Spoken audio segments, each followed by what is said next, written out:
It's great to be back. 12 years ago, Paul invited me to come and speak at my first event. I've learned many things. I'm short.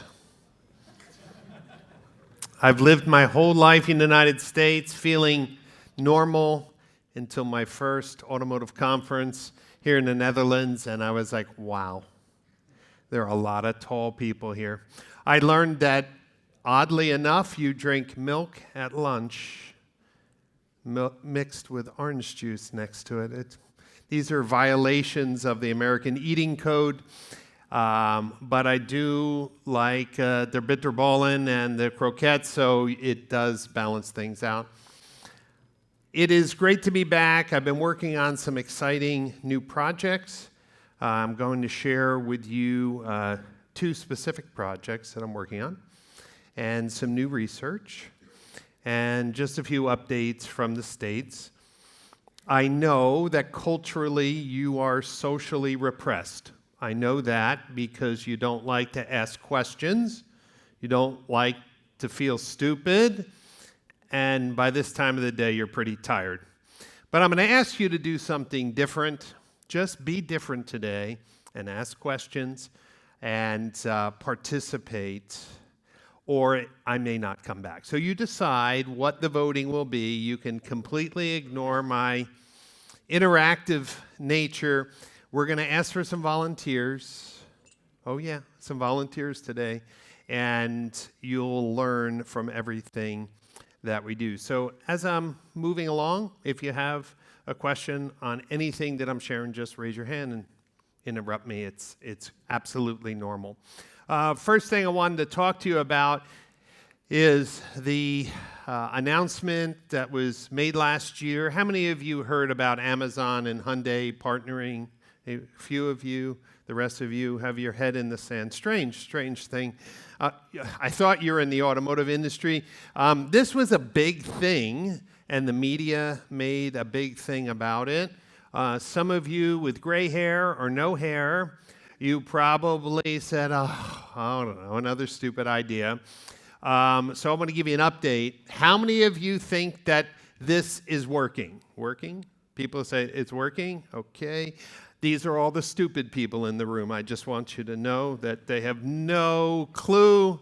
They hate dealers because they think Amazon will do a better experience. In fact, when you went to the Amazon website, they gave this beautiful pitch. It's going to be so easy.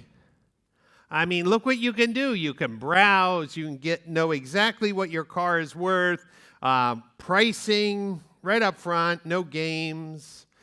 They do mention secure financing or pay in full, checkout online. That sounds wonderful.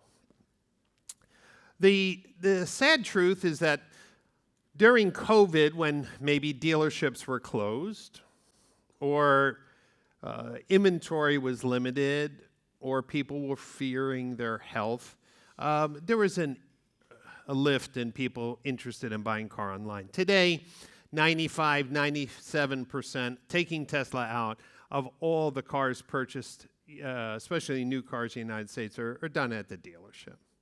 People want to come to the dealership, and it's effectively a complicated decision and a complicated transaction in the U.S., and I think for most people, it's very easy if you have a Tesla with a few different model choices or colors, but configuring a BMW with all the packages can be a Rubik's Cube. So I asked the president of the Hyundai Dealer Council, so he's a Hyundai dealer and a friend of mine, how is it going? He's one of the pilot dealers. So this is what I asked him to do. Maybe do I have to get closer to the clicker? So please start a GoFundMe campaign, and we can afford a better clicker next time. Everyone put in €1 or €2. Most of the customers have poor credit. So in the U.S., we have a credit score. If your credit score is 500, you have problems getting cars. If you have over 700, you have good credit. If you have 775 or 800, you're in the top. So he said a lot of the people who were applying probably had difficulties purchasing a car at a dealership, maybe thinking that Amazon would be better because they purchase everything on Amazon and Amazon delivers to their home. Why not this? That means that these people are harder to finance, harder to deal with, and maybe don't have extra money for other upgrades.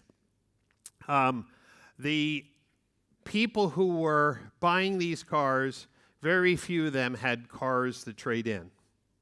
So in the U.S., a great car dealership maybe is making $5,000 on average gross, maybe $1,500 on selling the new car, and then $3,500 on what we would say the back end through financing, insurance, extended warranty, and things.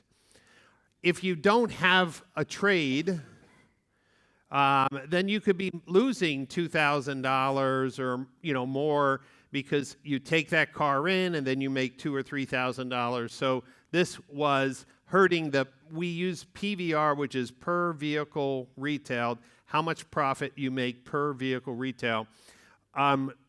Most of the people going through this process, right, since it was Amazon, there were no additional financial packages that the dealer could sell. And typically that's where the dealer in the U.S. makes all the money.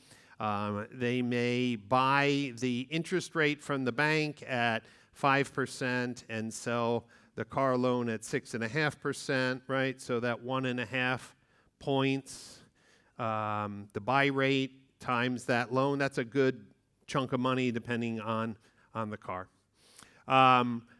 So they were making a lot less money, and very, very few people were actually going through the program all the way. His remarks, a lot of hype. It's really not what consumers want today. And when you consider that a great Hyundai dealer is, in a good market is selling 300, 400, 500, 600 Hyundais a month, the couple cars that are coming from this Amazon program is a rounding error. It's not even, an impact. So Paul wanted me to just share with you, that thought. It's only new cars. They are considering now expanding to used cars. And I'm not thinking that's going to be any better because when you think of the complexity of problems with used cars and reputation and warranty and other things, I think Amazon's going to find out very quickly that they don't want to be in the used car business. I also wanted to just talk about the Google Vehicle Listing Ads, or VLAs. A few years ago, I came to Paul's events before anyone here in Holland really saw or heard of VLAs, and I explained that they have become very popular with dealers in the U.S. It's position 0 in the search results. These ads only show up under certain keywords, mostly when someone is looking at transactional keywords. But if somebody typed in Jeep Wrangler safety, they're not showing up. Jeep Wrangler towing capacity, it's not showing up. But if they were looking for used Jeep Wrangler or 2025 Jeep Grand Cherokee, these ads pop up. They're being tested here in the Netherlands. Anyone currently testing the VLAs? I know Paul is, you are, okay. A couple more over here, great.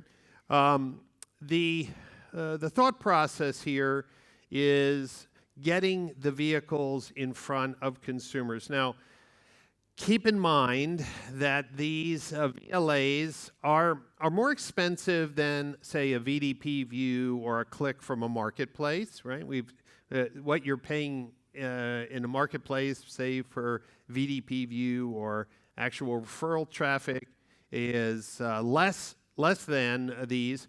I think that these ads complement a marketplace strategy. Most dealers are on marketplaces, and here doing this has become one of their larger spends if you look at the Google ecosystem. But I wanted to just share with you, I just hosted a conference. I do 2 a year in the U.S. The spring one is on digital marketing, and in the fall in November, it's about retail process. And this company, Clarivoy, up in the right, shared some latest research on attribution, which is what sites do consumers use to purchase a car. And this slide I brought up is Google Analytics, right, only shows you what happened on your website, and then you may have some other data providers that are telling you other market data. But Clarivoy actually has their identity tracking pixel on every marketplace website and almost every dealer website in the U.S. So it would be the equivalent of being on Marktplaats and Gospodal and AutoScout, right? The same company tracking across the 6 major U.S. and thousands of websites. The reason why I bring this up is that what they found, I think shopping behavior is universal for cars. The pricing and purchase is different. But when a consumer is going into a consideration set, like I want to go buy a car, for the first few days and even sometimes the first few weeks, they're either at the manufacturer site or the marketplace. So even though the VLAs, those vehicle listing ads, are in search, they pop up only when someone is ready to do lower funnel transactional searching. And the reason why I bring this up is at the beginning when I first talked about it, Marktplaats and the marketplaces, Brian, should we be worried? And I said, I don't really know. I don't think so, because consumers like to discover price in a marketplace. They want to see the selection, availability, and then they will narrow down, okay, I think the car should be around this price, and then they might go to dealer holding groups or individual dealers, and that's that VDP view from a marketplace. What was interesting is that there is a group that partnered with this presentation called DCDW, and if you don't know what I mean by an identity pixel, there are companies that, with permissible use in the EU, you could build a digital thumbprint for different consumers with their consent and build a profile of who they are, what's their email, what's their phone number, what's their digital ID, what devices did they use, and we call that an identity graph. When you build an identity graph, and more dealers in the US are embracing this, you change the dynamics of your retail marketing. And so what DCDW is one of the more advanced dealer groups in the US. They partner with Clarivoy, which what they call their flywheel is that they are taking the signals from the marketplace for their customers, matching them to their customers, tracking what the customer is doing, and then activating very personalized one-to-one marketing to them, because here, they're not just looking at their website. If one of their customers is out on a marketplace, they're getting a signal. Hey, before you lose this customer, you may want to give them a call or send them an email or reach out to them. They call this their flywheel, and then pulling all that data together, they're using AI to determine what is the next best message at the right time and what vehicle and what should they say to create this competitive advantage. And I bring this up because the data is showing, and they showed some graphs, but I can't show their data, that in most of the purchase journeys, about 75% of the purchase journeys, the customer never started on the dealer's site. And sometimes you say, oh, if my Google AdWords was so good, if my social media was so good, if my name is on every billboard, I don't need the marketplaces. And it's just not, the data is not showing that to be true. What it is showing is that if you do develop a true data warehouse of your customer data and their shopping behavior, you can have a significant competitive edge. So DGDG, who thought maybe if I organize all my data and I know when my customers are out shopping and do my marketing, could I remove the marketplaces from my marketing strategy? And the answer was no. I also wanted to share with you, I did a survey of 700 dealership leaders, so it could be the general manager, the owner, or the marketing manager. Those are the three largest groups. And I asked them about 30 questions about their websites. And if you would like to see the whole survey, you could ask Paul. I'll send him a copy. But it's very interesting to get into the dealer's mind. But I did ask them one question. If you could ask for anything more from your website, what would you want? What do you think the dealer said? If I can have anything better from my website, what would the dealers want? This is the audience participation. I could see I'm really at the wrong time of the day. Well, I shouldn't even have come. You're right. I shouldn't have come. What did dealers want more from their website? Leads.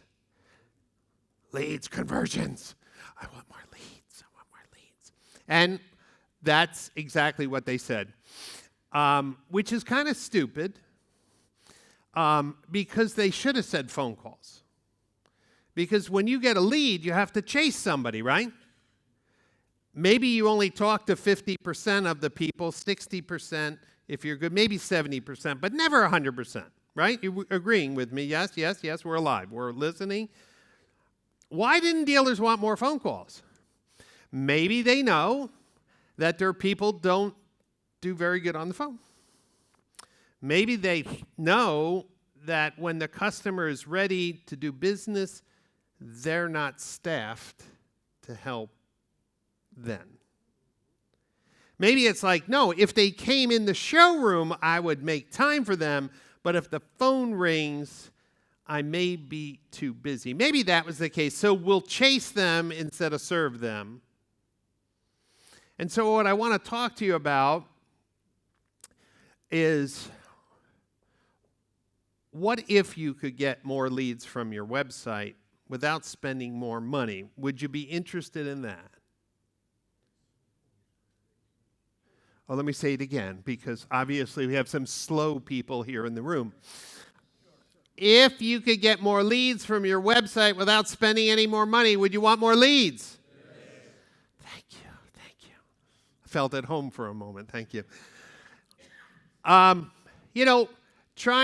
found this graphic on LinkedIn, I thought it was funny. A manager, there's managers in the room and there's marketing people. When a manager says, I want more leads, the marketing person is going like, how am I going to do it? How am I going to do it? And the managers, and I put in my own little thing, is like, can we go viral and get leads? Is it that video? It's that walk-around video. Just make it easy for me. My niece is an influencer. She's 20. How old is she now? I think she just turned 30. She makes over $500,000 a year, paid all by brands and products, and all she does is model the clothes or talk about the cosmetics. They fly her around the world. She has a fantastic life. And I'm like, you're making over $500,000. Yeah, and she goes, maybe next year or two over $1 million. I'm like, yes, I love you. That's great. people are trying to figure out, how do I get that 3 million views on my video? Well, in automotive, we're not that sexy. We really aren't. We have like cars that, are kind of common and everyone has them. But I want to challenge you, is the sales funnel dead? Where we used to be taught awareness, and then consideration. And then it's like research. And then you select, buy, retain. I saw this other graphic on LinkedIn that it's not a funnel anymore. It's more like a pinball machine. And that the customer is banging around. OTT, by the way, is streaming video. In the U.S., we call it over-the-top OTT, but it would be maybe CTV here in Europe, connected TV, or streaming TV. People are bouncing around, and oftentimes in such a weird pattern, when you look at the data from an identity graph, when you see where you're like, there's no sales funnel anymore. We have so many distractions, so many media sources. Some of you with gray hair and no hair, how many TV channels did you have growing up? 2? Yeah, 3? Someone was very poor? None? We didn't even have a TV. But I remember there wasn't more than 8. You know what I mean? The dial wasn't that big. And today we have unlimited media, unlimited divisions of our time. So I want to challenge you 2 things today, to kind of rethink your marketing process and your sales process, how to be more data-driven.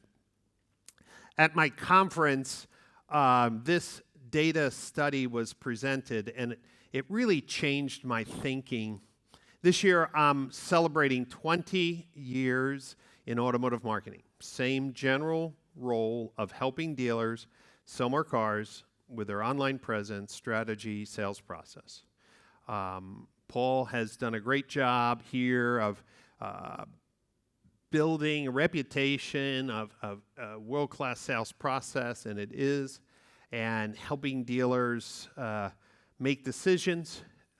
We complement each other because I don't really focus so much on lead process, more of a data-driven approach.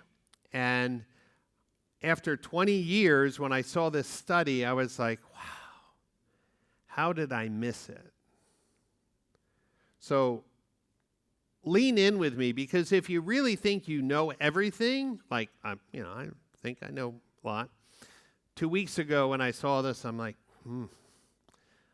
I've missed something important.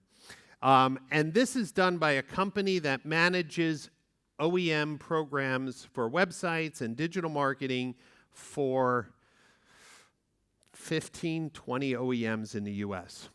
They looked at 80 million leads, over 16,000 dealer websites. And when we say dealer websites, we're not talking about independent. We're talking about new car franchise. And you should know in the U.S. that most OEMs require the dealers to have their own separate facility and own separate website, and that very few dealer groups market from a group website. Very few. Even if they have 100 stores, they may never have a group website that they advertise to, because in many cases, each brand and website is where traffic goes. Let's talk more about the data study. In the U.S., the websites are a little bit more complicated. Your websites are cleaner, but you could learn some things from U.S. websites. We're at a point where we're not afraid to give information to a consumer. There are still many dealers here in the Netherlands that if somebody wants to know what their car is worth, you may not give that number to them immediately. You make them come in because you have a fear of losing the sale. But on the U.S. websites, we have tools to calculate the payment and taxes and tell them really what their total fees would be. We have trade-in tools within seconds, 2 seconds. You know, they have the exact market price and ranges for their vehicle, live chat, which you have here, service schedulers. All of these tools stack up on the dealer's website because the way dealers think in the U.S., they always try to find the best tools, and oftentimes the website company isn't providing the best chat, so they get a different chat company. Or the website company has a payment calculator, but it's not complicated. It's too basic, so they use another company. What they found out that the dealers who thought they were the most digitally progressive actually had problems with their websites and how they functioned according to Google's scoring. And this is a hard number to believe. I didn't believe it, and now that I've plugged into it, I'm like, how did I miss it? I'm a technical person. Earlier on in my life, I was even a programmer. But 99% of the new car dealer websites in the U.S. fail Google's page speed testing scores. 99%. That number is I agree with that number. About 75% of my traffic on my large dealer holding groups are coming from mobile devices. Does anybody know what percent of the traffic to your website is mobile versus desktop? 70? Is that about right? Okay. So would you agree that getting the mobile experience right is priority number one, correct? Do you know that just yesterday we were in Belgium? And I won't do it here because this group is too big, but I said, let's just take a look at some people's websites. And both of the websites that I pulled up were horrible. Not meaning being mean, they were horrible for the consumer. One had the consent buttons, you know, like I consent, not consent. And then over top of that was a chat that overlapped those blue buttons just slightly. And I was trying to hit the consent buttons, but nothing was happening. And I had to click on the little X in the white chat box to get the chat down so I could, you with me? Do you think people are putting up with that? The answer is no. No. And I'm like, 75% of your traffic is hitting that nightmare experience. And the guy was like, oh, thank you so much. Thank you so much. Let's go into it a little deeper. This is audience participation. Are you ready to be shocked? Come on. Pick up your phone, score your website. Go ahead. Pick up your phone and score your website. If you ate a big lunch, it's okay just to run right into the bathroom and throw up. You can do that if you're upset. But let's just go ahead and put in your URL. And so the scoring is in two pieces. The first piece is the technical score of your website, technical score. And then below that are 4 scores. The one that should wake you up is the one entitled performance. And some of you in this room will be at 20%, 30%. Many of you will be under 40% on the performance score. Okay, so in the first part, it's pass or fail. Pass or fail, that's pass or fail your homepage. How many people failed? Their homepage failed. Anybody wants to admit that their homepage failed? We got a couple honest people. Thank you. Now, there is a button that can be homepage or the whole website. You can toggle instantly to see if your whole website passed, and that's scary too. You may have your homepage pass, but the whole website fail. And then how many had a low performance score? Low performance score. Raise your hand. Low performance score. Come on. You guys suck more than that. I'm telling you. You really do. You really do. You really do. You can't even be honest with yourself. How about that? I can't let my competitor see that I suck. They have the same tool. You know they're putting in your website next. They are. They're checking you out. I say this just to kind of wake you up. Paul gave me some websites, and 3 of these websites had, for some reason, Google had no mobile score data for the homepage. 4 failed on the homepage, 3 passed. But look at the performance score. This Van Hoof Services, they were in Belgium yesterday. They had not only a pass, but a 78 on the performance score. Was great. And then you'll see that people who failed the homepage may pass on average the whole site. Now, people get a little crazy with me on this tool, so just understand. It's not about your phone. If you read the page speed insights, it's based on all the people who come to your website on their mobile phone, on their cellular system. You say, well, Brian, I've tested it, and it looks great. That's because you may have the latest iPhone with 5G, or you're in the hotel, or you're in your dealership. It's testing how your website is perceived by your customers. Now, I'm just going to tell you, I think about 40% of the websites in Holland pass because I've been testing. So you're going to be more like the national average in the U.S. that around 40% of the website pass core vitals, but you can see how bad the sites are in the U.S. What are the 3 score elements of core vitals?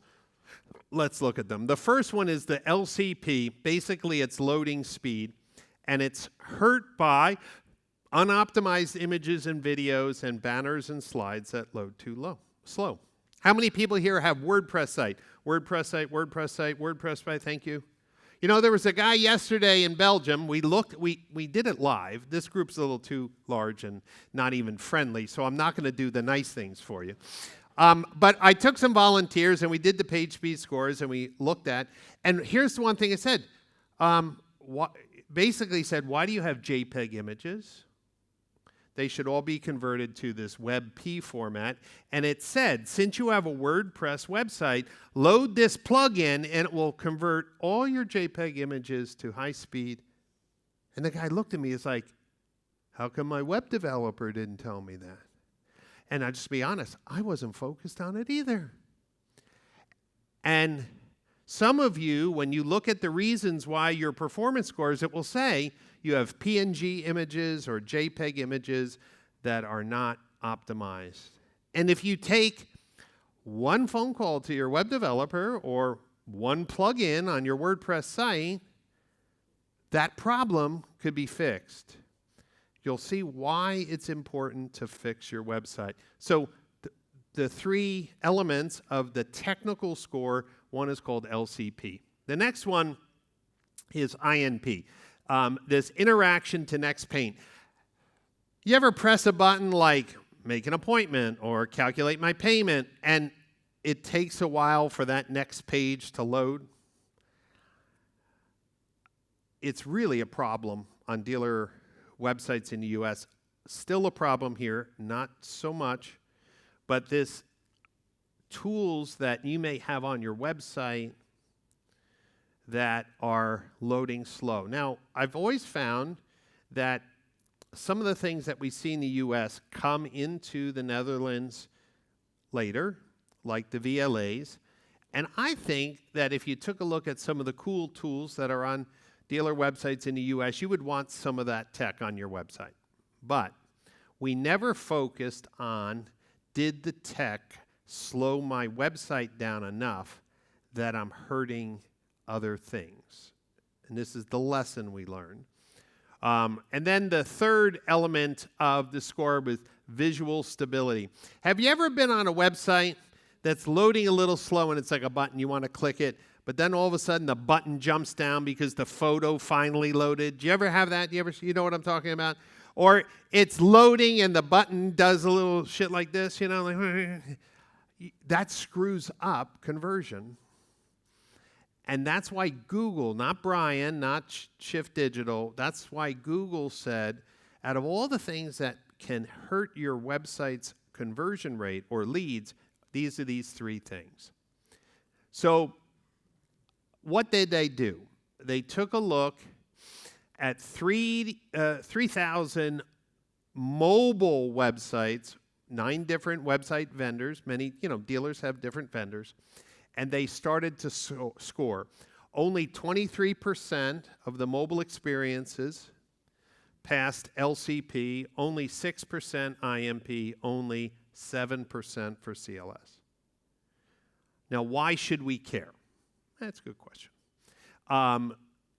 Because if you don't technically pass core vitals, and if you don't fix your performance, then all of your marketing, all of your organic traffic, all of your opportunities are being hurt in a big way.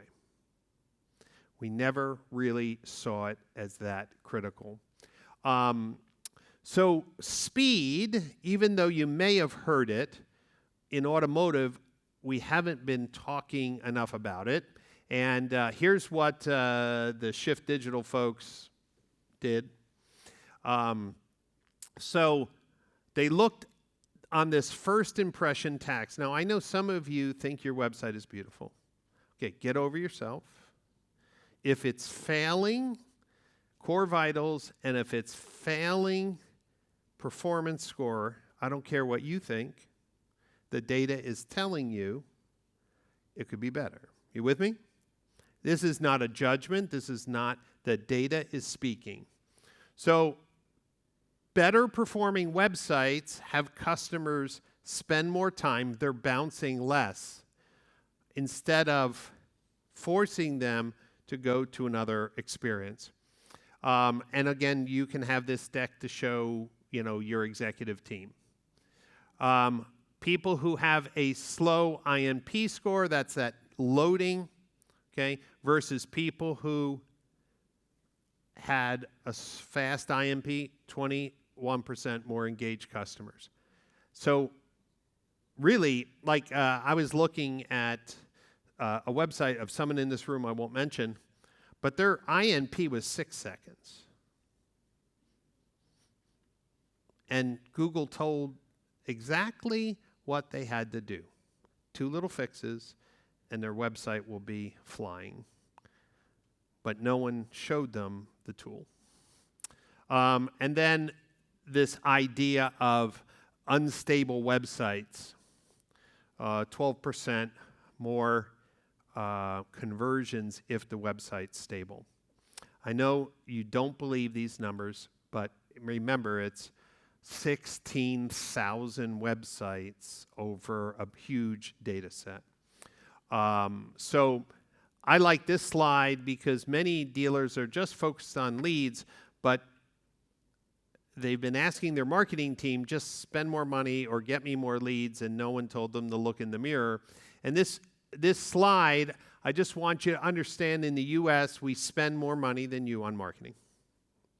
Okay, an average dealer on digital marketing, $30,000 to $80,000 a month, on digital marketing. Okay, different world, I understand.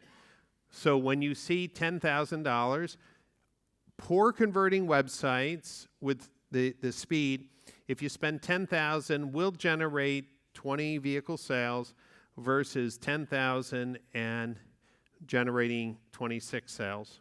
Now, if you think about that, that's just a $10,000 spend. If you're making, in the U.S., you're a good dealer, $5,000 gross profit, front and back, that's an extra $30,000 of gross on a $10,000 spend. So this is more along your lines. For every $100 you spend on advertising, $70 goes to advertising and $30 goes to your poor website. So we have an opportunity. What can we do? That's the question. So I hate this clicker already. Remind me to bring my own clicker next time. There we go. This is like a checklist. If you're a marketing manager, take a photo of that, but you can get the whole deck from Paul. That's not a problem. First of all, you have to start with your page speed score. Technically, it's going to tell you where you're failing, and then it's going to show you everything you could do to pass. So you pass core vitals, and then you got to get your performance score up over 80%. How many people had a performance score under 40%? Under 40%? Did you guys forget what your performance score was? I am sure. See, you guys can't even be honest. I don't like you guys. I'm just telling you, I don't like you at all. Now, sometimes when you change agencies or even website platforms, these what we call scripts or Google Tag Manager containers can stay from the previous agency or the previous website vendor. You want to clean them out. You need to go through your mobile website and look how your buttons look, how your pop-ups cover things. You have to make sure things are clear. Limit and test your call to action buttons. I'll give you an example from yesterday in Belgium. We looked at the mobile experience, and one of the buttons was buy now. How many people, honestly, come on, let's just see. How many of you have buy now on your web, a button that says buy now? Thank you. 1, 2, thank you. Listen, I'm not going to call out or laugh at you. I won't do that.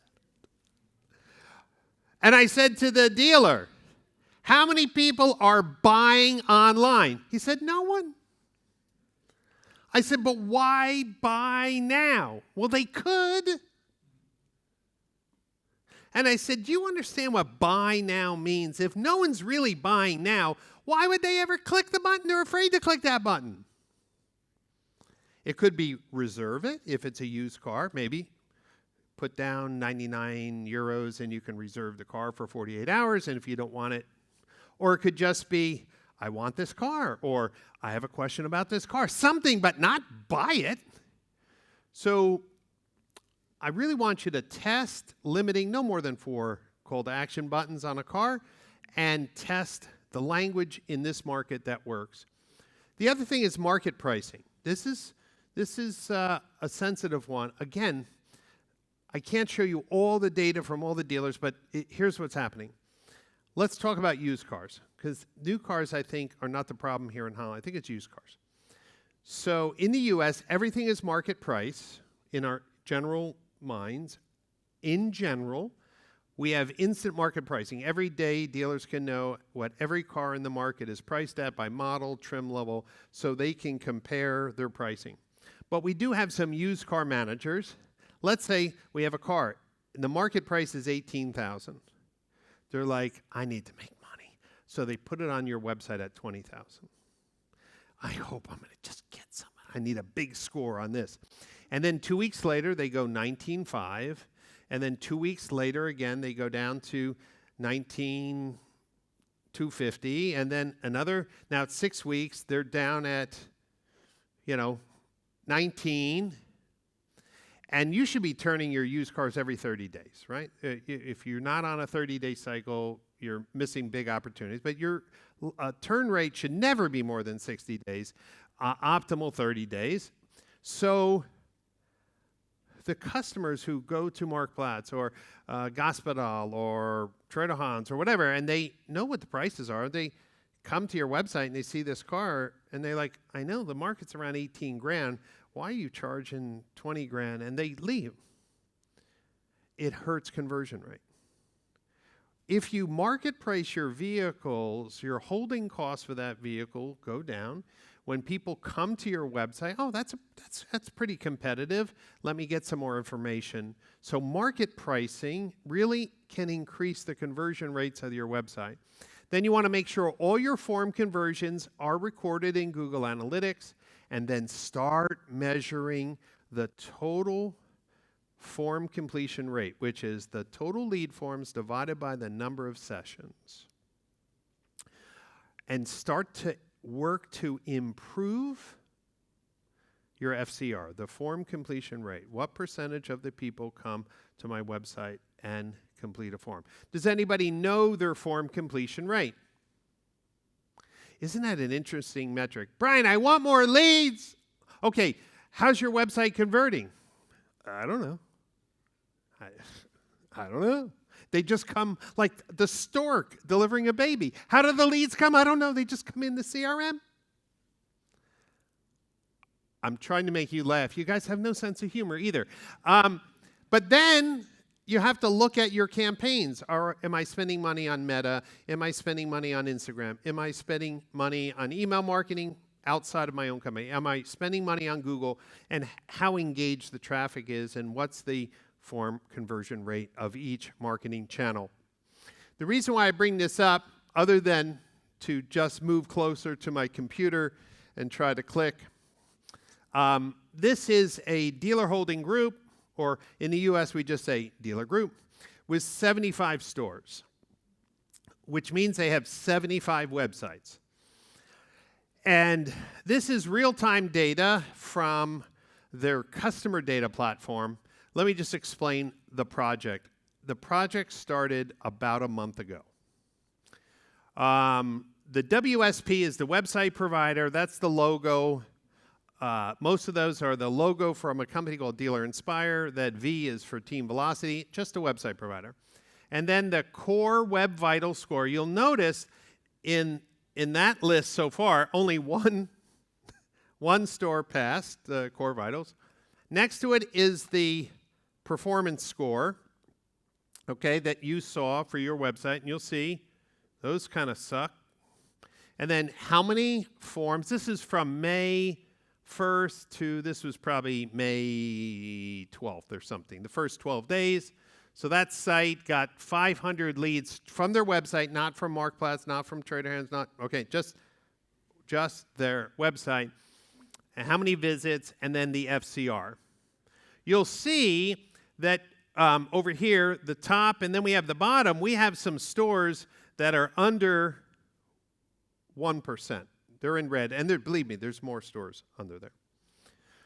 Right now, this is at 1.85%. The list that I just showed you, we're going through that entire list. We are starting to clean up all the old scripts from past agencies. We are cleaning up the call to action buttons. Okay? When we first started, 1.6, now 1.85. Some of you may be thinking, hey, that's not a big deal. But can we do a little math together? Any people like math people, geeky people? This is really an odd group. Only one math person, thank you. Let's do the math. Last year, this dealer holding group had 30 million visits to the 75 website total, okay? And that's a nice number. Do not miss the point. It doesn't matter if you have 1 store or 5 stores or 10 stores. It's all in scale. Here's my goal. When we started, we were at 1.6% for the whole group. My goal was, and it still is, over the next few months to get it up 1%. The stores are converting FCR at 1.6%. If I moved it from 1.6 to 2.6, does anybody want to guess how much gross revenue or additional gross dollars per year this group would realize? Anybody want to take a guess? Just going from 1.6 to 2.6. Go ahead. 2 or 3? Okay, 2 or 3 million. Anybody else?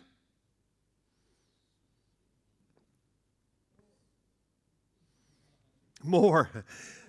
4 million. Okay, great. We have 2 million, 4 million. Let's do the math. A 1% increase in conversion would be 300,000 leads. Okay. Anybody want to guess again how much money this would mean to this dealer holding group? How much? 50 million. There we go. Now the numbers are getting, let's continue to do the math. The leads that their website generates, not from a third-party marketplace or the manufacturer, they convert them as a group over 15%. The group is at 18% over 75 stores average for the leads that come from their own website, not third-party leads. 15% lead to sale would be 45,000 more vehicles sold.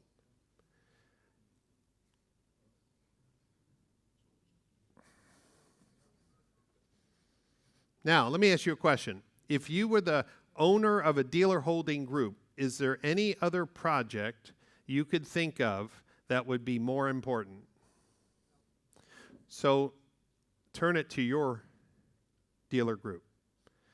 A 1% increase or a 2% increase could double or triple your leads if you took the data seriously from Google, from Urban Science, about the impact of speed. That's why the data is saying not should you fix the speed, that you fix core vitals for the entire website and the homepage, okay? But to get your performance scores up. So somebody who failed and somebody who had a WordPress website. Does somebody want to give me, because maybe this same error message will happen. WordPress website that failed. Who had a WordPress website that failed? Look at the volunteers. Look, chickens. All right, who had a oh, go ahead. Lauman. Okay. LOUWMAN.NL.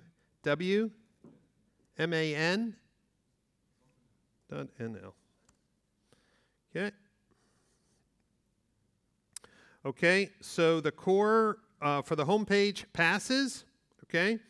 And then you can look at origin, and the whole website has bad pages, okay? Yeah, we're going to go down. It just takes a second to go through. It's like a doctor who's always taking too much time to read your blood work. Okay, while that's calculating, let's do one more. Who wants to give me a name? Go ahead.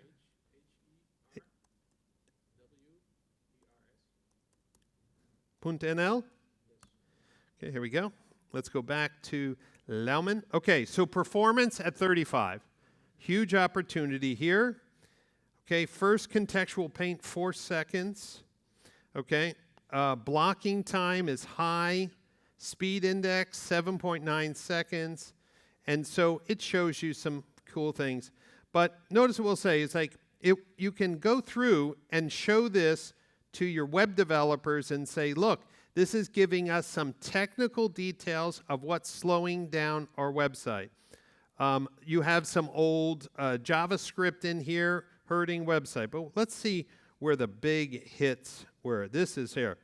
Avoid enormous network payload. So it's going to say, hey, maybe it's in these Google Tag Managers. You have 3 Google Tag Manager containers on the site. What's in them? What are they doing? So I don't care not technical. If you're the owner, and I'm telling you it impacts your business, you show this to your developers. And then what I suggest you do is you go and test the top 10 pages on your website. Everyone knows what your top 10 pages are if you have analytics. So if I go to, let me just see, if I want to go to used cars, Occasion Center or here? Great. Okay, so this is a used car SRP, right? So I want to test this page. So I go back and I put that page in and analyze that. Let's go to our friends here in front. Okay. And notice, run with the original. Let's see. It doesn't have data. It's interesting. It's not showing you your core vitals data. Some reason the mobile data scoring for your website isn't functioning. I don't know if you're blocking the Google bot or something. It's kind of odd. Here is the SRP now, the search results page for Lauman. It fails. And then we can look at, you understand what I'm telling you to do? The home page, holy cow, that should pass. I mean, it should be the simplest, easiest navigational page. Okay, but what about your used car SRP, search result? Your used car SRP, your lease page, okay? So this is now the Lauman occasion page, and speed index 11 seconds, right? So you can scroll down. Cache is still a problem. Reduce JavaScript, so you have minimize main thread work. It sounds like a sewing project, doesn't it? So it's doing some things that obviously it shouldn't do, network payloads. So accessibility is relatively fine, best practices, and SEO. Get this fixed, right? And let's go back to our friend here, 36. Okay, what's his problem? Okay, let's just see. So we have a caching problem. You have some CSS, old formatting files. Font, what's happening with our font? That's not a big one. Yeah. And then you can also look on the desktop, and the desktop performance will be a little different. Okay. What? Go ahead.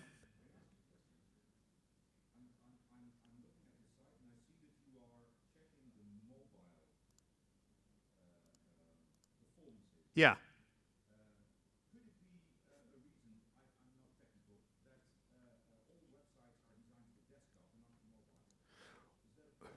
Well, I would say in the past, I would say that was the case. But I believe really more than ever, the websites are and have been more mobile friendly and responsive for years now.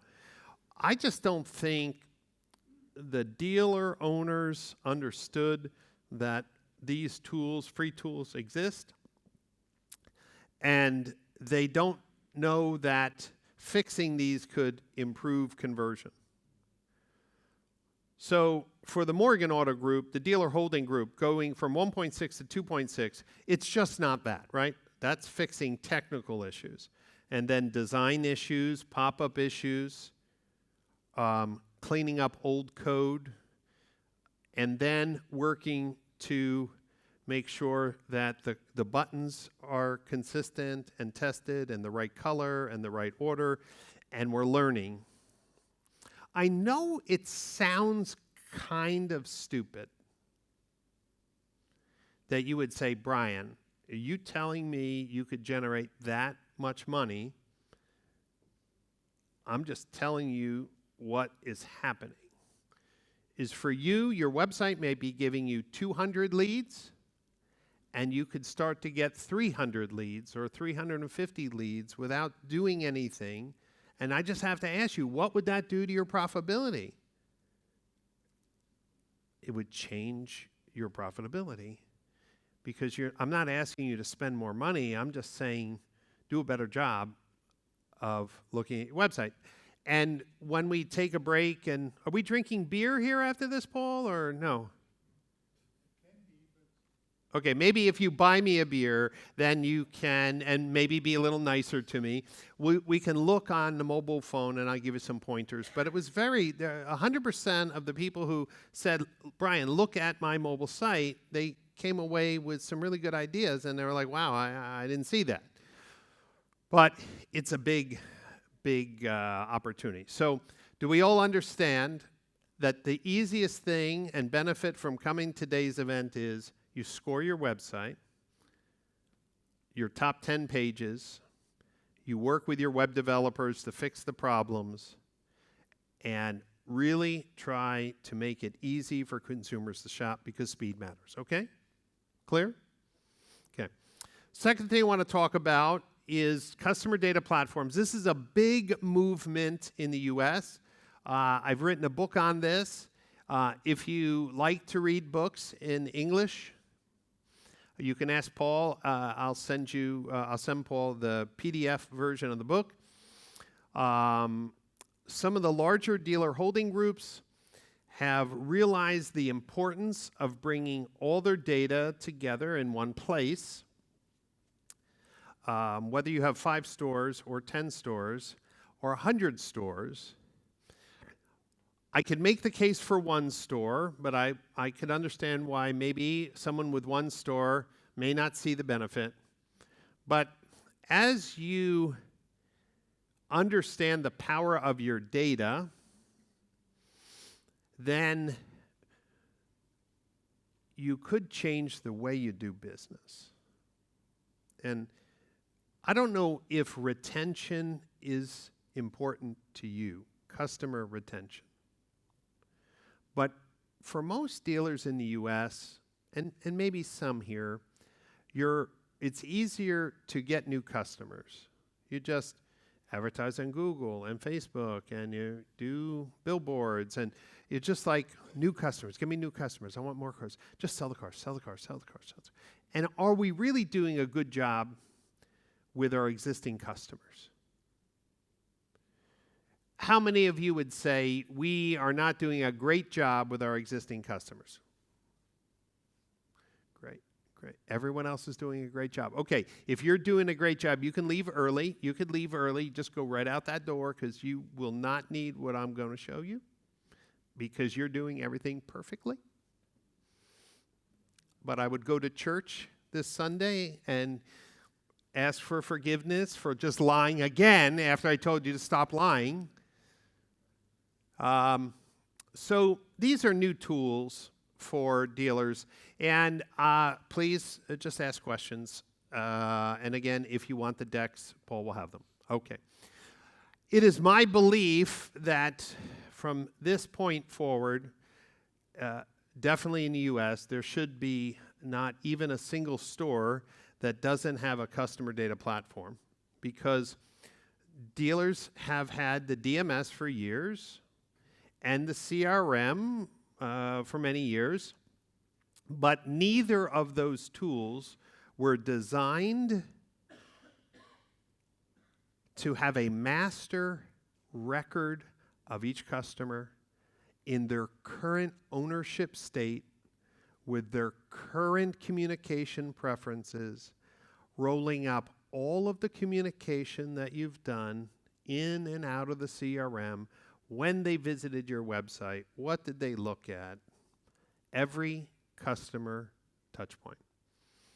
When you understand that it's possible now to do this, you will understand the value. So let's take a look at it. This is Sharon, and this is the United States.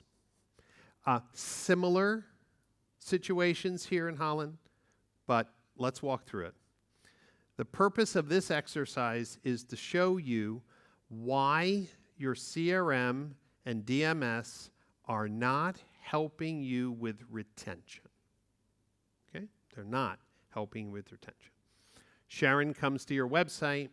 You may have a custom website or a third-party website, but the website has the ability to track what Sharon's doing on the website. So the website company has information that's important to know about Sharon.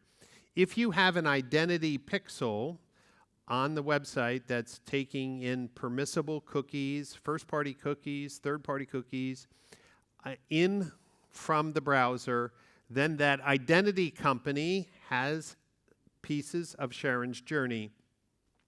If Sharon starts calculating payments with a true payment system, not like a funky calculator, then that in the US, that's typically a separate software tool. Then the payment tool calculator has pieces of Sharon's journey.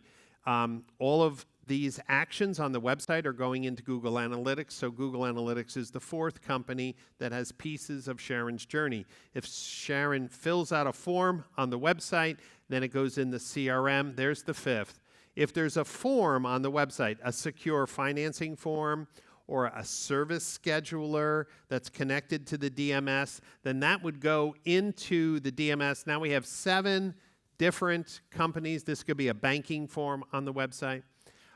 Sharon calls. Now your phone switch knows date, time, phone number, length of call, purpose of call, if the calls are being recorded. And those calls in the US today are being sent in and out of Google Analytics as well. And then the CRM is sending out emails and text. The CRM knows if Sharon opens emails or responds to text, the CRM is going to start to know, does she respond more to email or text or phone, right? This is valuable to understand her profile. Maybe you have another tool that does all the final legal paperwork and calculations. You're sending that to Sharon before she comes in to sign, and then she buys. And maybe then a few years later, you're using some retention tools. We call them equity mining. Hey, we'd like to buy your car. It's worth this much, and you could trade up for a new car. So that company's software has a piece of Sharon's journey. Of course, your marketing people are sending out emails or offers, and is Sharon responding to any of them? And of course, Sharon's just going to call back and forth with the dealer over time, especially for service. And then the service company, there we go. We normally in the U.S. have a service marketing company. Do you understand, even if it's the same company, there are like 12 or 15 different touch points in the consumer journey, all from different software, and they're built by different people, at least in the U.S. market. And so if you tell me, hey, we do a great job with retention, I don't believe you. Because if you're doing it out of the CRM or DMS, you have very little picture of the full journey. In fact, dealers love acquisition. Give me more, give me more. But if you wanted to turn your business to more profitability, then you would have to change your mindset to say, I already have these customers. They're cheaper to get into a new car. I don't have to pay for acquisition. I just have to know who they are, what their needs are. And if I move to retention, then you have to be able to answer some questions. Here's some ideas. Does Sharon still own the vehicle? You sold it to her 4 years ago. Do you really know if Sharon still has the vehicle? For most of you, you don't. Especially if Sharon's moved to another area of the location. She sold it, traded it in with someone else. Hey, when was the last time she was on our website? What did she look at? Hey, is her email address still good? Meaning, did I get a signal from the CRM that it bounced? And did we do anything to get her email address? When was the last time she called in? When was the last time we actually had a conversation? How about, does she prefer email, phone, or text? Or what other cars are in her household? If you really said, I want to maximize the profit of my business, you would have to be able to answer these questions. For some of you, you can't, because your website is disconnected, your phone system is disconnected, your marketing is disconnected, and you're trying to bring it all together. This is data from the Morgan Auto Group. It doesn't say it on there, but these 75 stores we brought together in a big data project, the customer data platform project, and we found out that we loaded the last 7 years of transactions. 39% of those vehicles were no longer owned by that consumer. We found out that 20% of the emails had to be updated. Some never had an email address. We had to fix cell phone numbers. 51% of the records had to be adjusted, corrected, maybe bad spelling, or people moved. Sales and service data. In the US, this is a big problem. So we had to go through a data hygiene process. And every country has its own tools and partners to do this, but this is such a valuable project. Especially if, like, hey, Brian, we have a Mercedes store, and we have a Volvo store, and we have a Volkswagen store, and we have a Skoda store, and we've been in business for 25 years. Would you agree you have customers in different stores' databases? Different times, maybe different addresses. Have you brought them all together into one record that shows all the cars that I've purchased and when, every service that I had in the different shop locations, how much revenue was generated, how much profit was generated, all the fun? You with me? You starting to understand?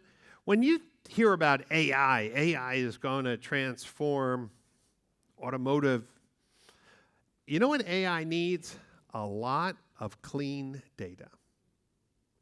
If you have 50 stores and 50 separate databases and no unification of customer data, you're screwed. Because the AI is going to make a lot of bad decisions on how to communicate, contact, or upsell customers. In the US, I helped create a national standard for every automotive website platform to make sure every click, hover, or swipe and conversion on a website has an event name, no matter what website platform it is. ASC just stands for Automotive Standards Council. I was looking at the Van Mossel analytics this morning, and they have events that Google puts in, and then they made up their own events, okay? Because, it's their website. But when you have 18,000 dealer, 20,000 dealer websites, and 10 different website companies in the US, you can understand that in a dealer holding group that may have a couple different website platforms, what a mess it would be to try to measure what people are doing. So when GA4 came out, I had the foresight to contact all the major tech companies and say, would you join with me to create one standard? And that standard is published and it's open. So any of the larger dealer holding groups who haven't set a standard for tagging, it has a lot of benefits in data activation. One of the things that we can do in the US with identity and a data warehouse is that if the customer has given permission for tracking and cookies, when they come back on the website, and if they're an existing customer, you can know. This is really important. Most of you want more leads, but if you're saying, hey, on my website, not from the marketplaces, hey, my website generates 200 leads a month, just using a number, you might find out that there's 50 or 60 existing customers on your website shopping. They already do business with you, but they're looking at cars. You don't know it because they didn't submit a lead. Wouldn't you want to know that your existing customer is back in the market looking at cars? The answer is, yes, I would. But what would you do with it? What would you do with it? With identity resolution, and of course the US has more laxed rules, but in the EU you have your general privacy laws. People are building opt-in, privacy-compliant identity graphs to know what someone's digital footprint is.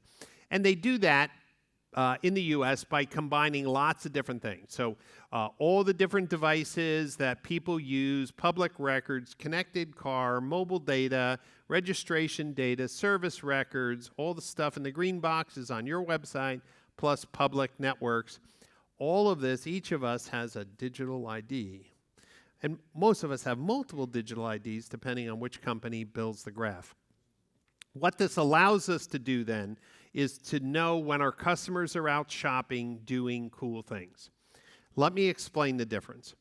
When I say you have existing customers, most of you think, oh, Paul, I'm really going to kill you.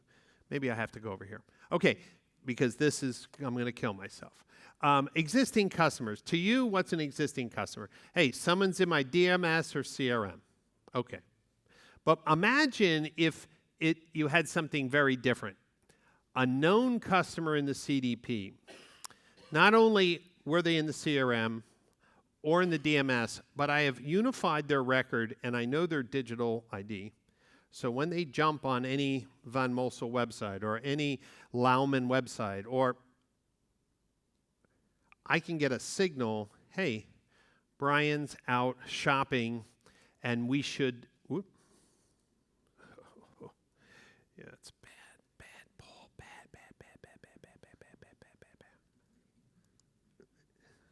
I'm going to go back to the clicker.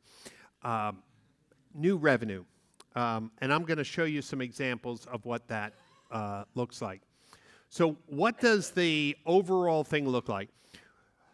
For the Morgan Group, we use a company called Telium. It's an international company that does privacy compliance in Europe, all around the world. And every tool on the website, the credit app, the trade-in tool, the payment tool, the service scheduler, everything is tagged with their tracking system. We send every click, hover, swipe, and conversion into Google Analytics, but we also send it into the customer data platform. So what's the customer data platform? I want you to think of it as a database, but it's more than that. But it has all the consolidated data from all your customers all in one place, one record per person. And then every day, if someone calls, record's updated. Someone visits a website, yep, they visit a website. What did they look at? It's updated. If they open a text message and respond, it's updated. If they open an email, it's updated. You with me? Constant, real-time, centralized, so that you can activate real-time marketing campaigns across any medium and real-time communication. Let me explain. I come to the website, and I start looking at EVs. Instantly, in the Morgan Group, the Telium puts that person in an EV shopping audience. No lists have to be cut, no data exported. It's connected directly to Google and already connected to Facebook, already connected to email, already connected to tech, all the channels. If the business rule for EV shoppers is start showing them ads for EVs on Facebook and in Google, instantly, that happens 2 or 3 seconds later. Nothing has to change. Now, I submit a lead, and I make an appointment. They're taken out of the EV shopper audience, and they're put in, let's just say, Lauman. Why buy at Lauman? Now the audience is, they made an appointment. Now we want to reinforce them. Why buy from Lauman? Great reviews, the Lauman promise. Okay. Then they come in, they do a test drive, but they don't buy. Okay? Instantly, as soon as they leave that dealership, and it's like they hear, but they left, goes into a recovery audience with certain marketing messages. It could be a text message, could be a phone call from the manager. They come back, they buy. They're taken out of the recovery audience, and they're put into a service marketing audience. No lists have to be cut because The goal of the CDP is a customer data platform. Where is the customer in their journey, moving them from one audience? When I say audience, I want you to think a dynamic list. You'll see the reasons here in a minute. This transforms marketing. Why should we care? That's clip art. Why should we care? It's tough to find good clip art, by the way. Some of you know this. You go shopping, and you put some things in the shopping cart, and then you leave the website. What happens? What happens in the Netherlands? You're shopping, you put some things in the shopping cart, you leave. You get an email, and what does it say? Yeah. How many of you are sneaky and do that intentionally? You're cheap, you want the 5% off, the 10%. You look cheap over there. Yes, I see that. No, we all do it. Go to cigars.com in the U.S. You buy a box of cigars, you put a box of cigars in, you will get a 10% off coupon minutes later. Why aren't we doing that for our websites? Why? Well, if all of retail does abandoned shopping cart communication, why aren't we doing it? If a cigar company realizes that someone went through some process and stopped, why aren't we doing it? I'll give you an example for a trade-in tool. So when I say trade-in tool, I just want to be a CTA button on the website, get the value of your car in 10 seconds. They click. First year, make, model, your plate number, or the ID number of the car. And then the next thing, it just says, okay, we're going to email you the value of your trade immediately. Give me your name, your email, and phone number. Click, boom, the report's there. It's seconds, okay? That's what happens in the U.S. But they use it to get a lead. You with me? You get it? Exchange of value. Here's an example. Somebody goes to a page. In analytics, it fires ASC page view. And then they click the button, it fires ASC CTA for call to action. These are events in Google Analytics. Don't get all hung up on the technical stuff. It's also a demonstration of the naming convention. And then they start filling out the form, and we're firing ASC retail process events. Retail process would be a loan, a finance, a trade-in. And then the yellow box is what you guys live off of, leads. In the ASC standard, we break out leads by department. Form leads, phone calls, chats or texts. So when dealers say, I want more leads, I'm like, no, you don't. You want more sales leads for your sales campaigns, and you want more service leads for your service campaigns. Can you tell the difference in analytics? And most say, no. I just have an event that says, form submitted. I'm like, well, for what? So in the standard, we have it. But do you understand, everyone in this room loves the yellow box because that's what comes into your CRM. But that red box is a lot bigger. These are people who came to your website, clicked on your ad, started a process, but you made it too difficult for them. And I was talking with a gentleman from Van Mossel. We clicked on his button, and here's the form, and lo and behold, it asks for phone number and email. And I said, what if a customer only wanted to give you email? And his response, well, if we get both, the lead is higher quality. I said, but if they don't want to give the phone number, maybe they don't want to talk to you right now, are you doing anything with the data? And they're like, no. And I'm like, we're going to have a good meeting tomorrow because I'm going there. We're going to talk. Let's look at it. This is true data. 2,400 VDP, vehicle page views. 87 people clicked on the trade button. 44 people started to fill it out. Only 12 people gave both the email and phone. So if you take 12 out of 44, if you're doing math, there were 32 people that Von Mussel would not have in their CRM. You with me? Now, of that 32 people, some people didn't really do anything. But here's what I found. At least half of the people would have given their email, not phone. And for me, that's important. Because if I have a CDP, I can look them up. I already know their phone number. They're filling out the form. Brian, Pasch, email address, right? I just didn't want to put the phone. In real time, as that form is being filled out, I know who they are. Just for Von Mussel, it could double the leads of their website if they changed their mindset on how to use identity and real-time retailing instead of saying every person has to do it my way, the Von Mussel way. And I'm going to tell you, no. Consumers want to do the work the way they want to do. So you have all these buttons. For this dealer, this Kia dealer, that button, request more information, is run in a special way by this company, Run My Lease. The other two buttons, calculate your payment and 10-second trade, are for a company called Trade Pending. You should know how many times each button is clicked, and you should know how many times the lead process is finished. Please make a little note. Not only what is the form completion rate for my whole website, find out the form completion rate for each button.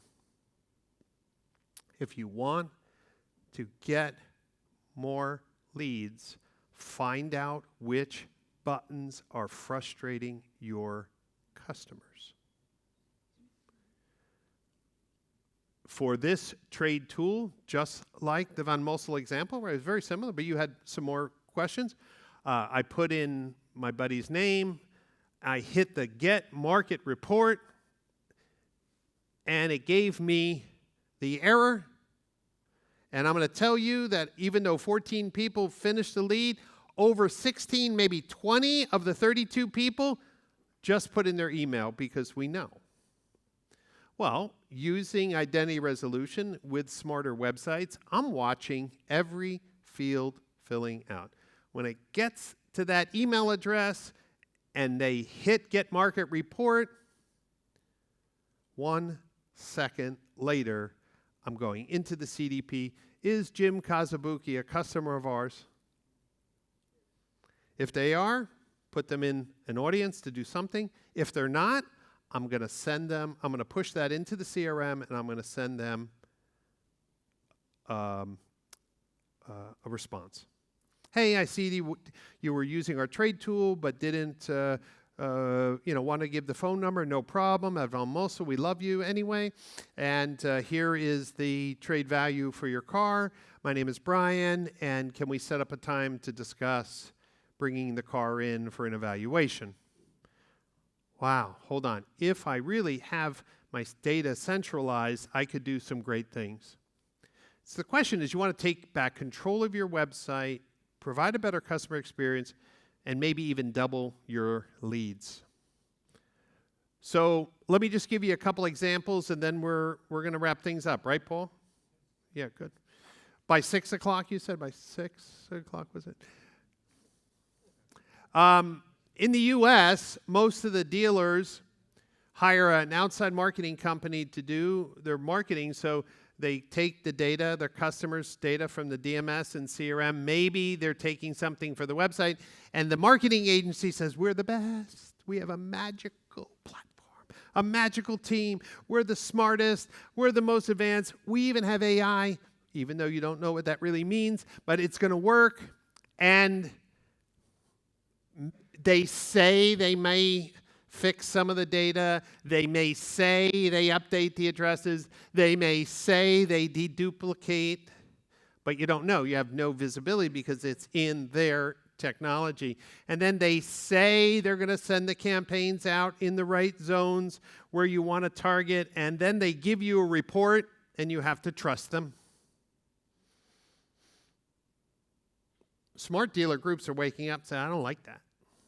what they're doing is they're organizing their data, and instead of giving the marketing companies their data, they're giving them, these are the truck shoppers, these are the EV shoppers, these are the service, right?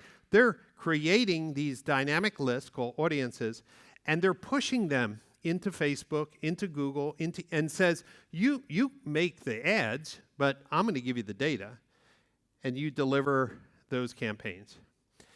And now what we have, in general, 30 to 40% reduction in marketing waste. We have really relevant marketing. So the goal of the future data-driven dealer is, how do you create the right audiences to retain your customers and to close more of your leads? So I'll give you some examples. It's this idea of portfolio management. And I normally don't look at the screen, so I apologize, but it's Paul's clicker. I want you to think like stocks. In the US, if you have some extra money, you buy stocks, or you go to a portfolio manager and you hope they take your money, and over 5 years or 10 years, the money's growing. Why aren't we looking at our customers like this? In the US, a good store that has good retention, about 30% of their sales every month are from existing customers. How about that stat? Average stores in the United States are 15%. 15% of the sales that month were existing customers. Good stores, 30, 35%. The idea of knowing where your customers are, being able to personalize your websites and recognize your customers when they're there, knowing what other cars are in the household is super important. So when you can think of, I can create real-time audiences and then real-time suppression, this is great. Hey, I've been putting marketing to get this person to buy a car, and they came in to buy a car. That night, they're taken out of the marketing audience. I don't have to touch anything. Real-time suppression. So let's discuss some use cases. So, look at that. That was excited. This is what's working right now, real time at the Morgan Auto Group, and it's the data model that I helped them build, is that every tool on their website is tracked. So a customer comes to the website, and the identity system says, hey, that's Brian Pasch. He's an existing customer. I just shop, and I'm looking at cars on the VDP. I don't have to fill out a form. Telium, the CDP, says, okay, Brian Pasch is shopping. This is what he's looking at. It sends a lead to the CRM as soon as they leave the website. Another case, someone comes to the website and starts to schedule a service online. The service scheduler that this group uses says, put in your phone number or email. We'll look up your car.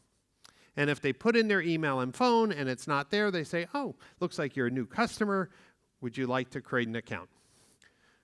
Only 35 to 40% of the people who go to this website, the dealer's website, to schedule service, finish it. There's lots of reasons why. But most of the service schedulers are complicated. So as soon as that person leaves without scheduling, it goes right to the call center. The customers are blown away.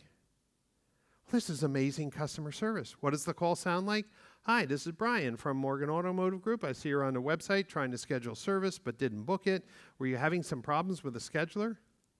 Like, oh yeah, it was asking me about whether I wanted synthetic oil or non-synthetic oil. I had no idea, so, I was just going to go down to my local independent oil change place. No, we can take care of that for you. This process will add over $10 million of additional fixed ops revenue, basically real-time recovering.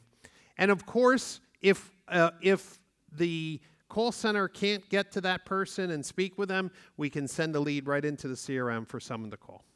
We immediately place them real-time into a service marketing audience in case it takes a day or 2 or 3 to get them on the phone.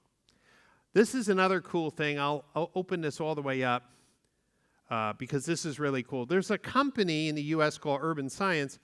Every day, the manufacturers give them all the vehicles that were sold and who bought them. So they have a service for dealers that they will update your CRM to tell you that that person bought a car elsewhere, what type of car they bought, like they bought a VW or a Skoda or a Toyota, and when. So your sales team doesn't waste time chasing people who bought a car. We took it another step forward. Every day, Urban Science sends the data to the CDP and says, this lead in your CRM bought a car.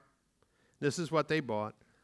It triggers a real-time survey out to the customer. Why didn't you buy from us? Just say, congratulations on your car. I see that you bought a car from another dealer, and we just like to serve our community better. Could you tell us why you didn't buy? The feedback is so amazing. The dealers are blown away. It shows where the sales process is broken. And if they don't fill out the survey, we can send it in real time to the call center. This is the trade. Those of you who are in the used car, focus. Someone starts the trade. They don't complete it like I showed you in the form. It goes right into the CRM, and someone from the used car department says, hey, I see you were trying to get a trade value, had some problems. In the meantime, if they don't pick up or talk, they automatically go into a marketing campaign that says, we'll give you $500 over the value of the car. We want to buy that car from you. We want you to, it's a tease. What the idea here is same thing. Somebody who starts to do a payment, if we know who they are, we're going to push that lead into the CRM. The idea of real-time retailing changes. I'm not sure why that's doing that. Everything is your fault. I'm just trying to figure out why it's happening to me. Okay, last example. And this is a cool example that we're testing in the U.S. Maybe Mark Platts will be a leader in doing this, or one of the other marketplaces. So Cars.com is one of the leading marketplaces. They have this company, Clairvoy, which I told you. So when somebody comes to Cars.com, Clairvoy uses their identity to say, do we know who this person is? If they know who it is, they will have a connection into a database, but I'm showing my customer's database. And they're going to say, is this a Morgan Auto Group customer? You could say, is this a Lauman customer, or is this your customer? And if it is, the marketplace will send our CDP a signal. Your customer is out shopping. Do you see how valuable that is? See, if they came to your website, you would get the signal if you had this technology in place. But consumers don't go to your website. When they're out shopping for a car, you're almost the last person to know, unfortunately. They'll go to the marketplaces to start their journey. If the marketplace has said, hey, as a value exchange, you advertise your car with us and you're at a certain package, we will start to send you signals when your customers are back in market so that you can try to avoid defection. This is a great way to end. Are you kind of like pulling the plug on me and just saying, get the hell out of here? Is that what you're saying? Is that it feels like that. But the idea is, instead of just counting leads, wouldn't it be cool to start embracing technology to build your own customer data warehouse that can know when your customers are back shopping, when people fill out forms but not all the way so you don't get the leads, you can capture that. Wouldn't it be great if you could improve your retention? This is what we're doing in the U.S. with customer data platforms. That's why I believe there's 3 technologies for the future of automotive.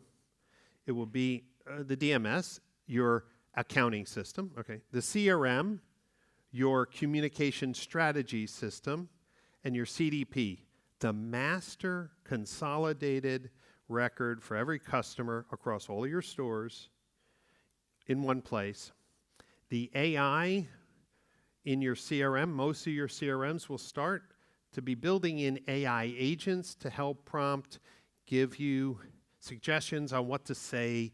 We're seeing that in the US now. Where are they getting the data from? If they're only getting it from the CRM, it's crappy communication. But if the CRM is connected to the CDP and it can see phone calls, visits, website activity, preferred communication channel, man, that AI can really start to do, and this is what the AI will do, recommended next best action for your sales associate. Recommended best next message in your email. Recommended best ad to get them to engage.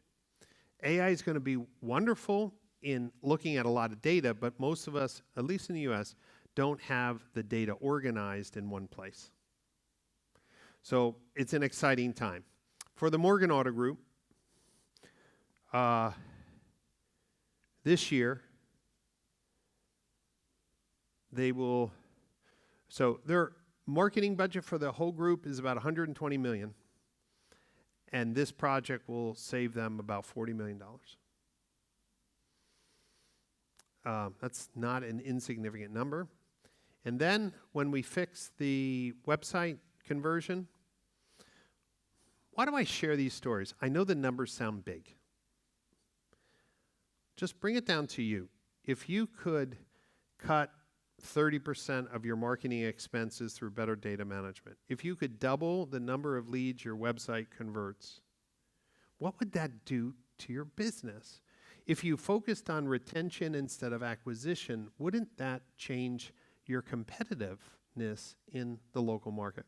All I can tell you is that, hey, I've been doing this for 20 years. The last 2 years have been the most exciting because I love the fact that we're finally bringing together inexpensive tools to allow people to bring their data together, to activate it, to do more real-time retailing. That's what I'm focused on in the US. So I'm working with a number of data dealer groups to help them build their data strategy, their activation strategy, to go in on real-time retailing. And when we talk about real-time retailing, the biggest problem is people. People are somewhat lazy. They don't want to follow up with leads. I know they don't like to make phone calls. They just want people to come in and buy cars. Right? And I think that's where the AI is going to help a little bit. The 24/7, if all the data is in one place with the right signals coming in every single day, the AI is going to know this is a good time to reach out. They don't do email. They don't do phone. They love texting. Let's send our texting agent and remind them now that they're 6 months overdue for their service, have a communication with them, understand what cars are in their home, give them incentives to come in, regular customers keeping in touch with meaningful conversations.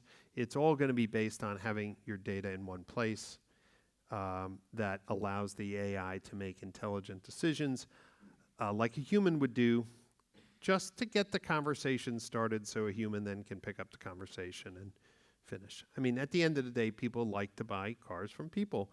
It's just that we never, as an industry, never seem to want to work when the customers want to work.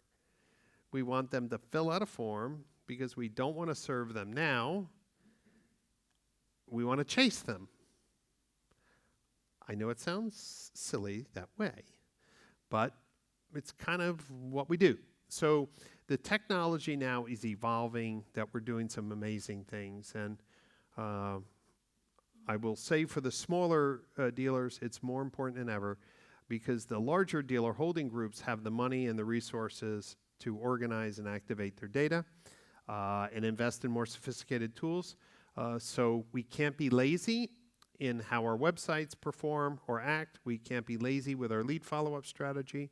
We can't be lazy with data hygiene to make sure our customer records are up to date.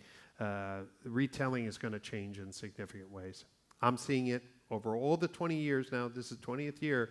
The performance and and efficiencies that I'm seeing just in this last year are things I never, ever thought was possible. So was this good information for you today? Did it inspire somebody to do something? Okay? Fix your websites, organize your data, and please donate €1 on the way out to the Clicker Fund. We're going to get a commercial-grade clicker. Thank you very much for your time.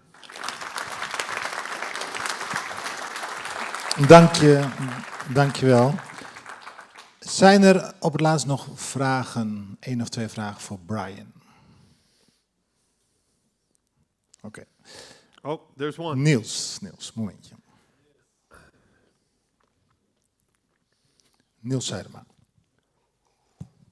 Thank you.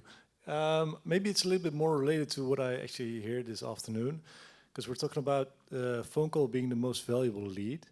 However, it's also mentioned a couple of times that we don't like to call. So a lead form, is it actually taking the place of the most valuable lead in the end? Yeah, so there's, this year in the US, we're seeing some really advanced automated phone, we call them digital voice assistants. So oftentimes when someone comes to the website, the dealer doesn't say, call us right now, because they know the phone's not going to get picked up. It's just the reality. If we're busy, that phone's going to ring, go to voicemail, and I'd rather have the lead form. You understand? But what if you had 100% pickup of the phone line that's listed on the website? The AI is getting so good at talking to consumers and understanding automotive lingo. So yes, the lead form is the admission that our phone process is horrible, because honestly, consumers really don't want to wait for any information. You don't want to wait for any information, but we force them to. Okay, and that's because we're not ready to do retailing when they want to do retailing. And sometimes it's at night, okay? But the future will be the dealer websites will change. It's like, call us right now, we're ready to help you. And it's going to go right into a digital voice assistant, and it's going to say, hi, this is, Cindy.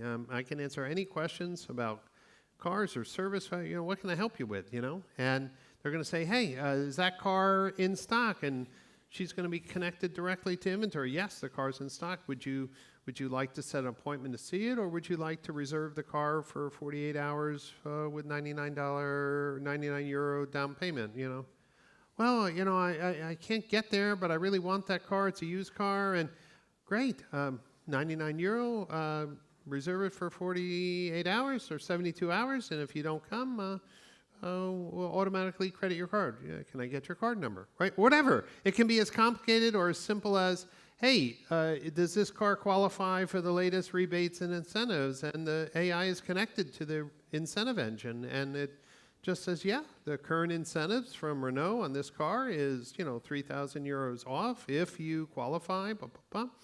So I think in the future, dealers will be experimenting with real-time retailing. Instead of chasing people, they'll serve them.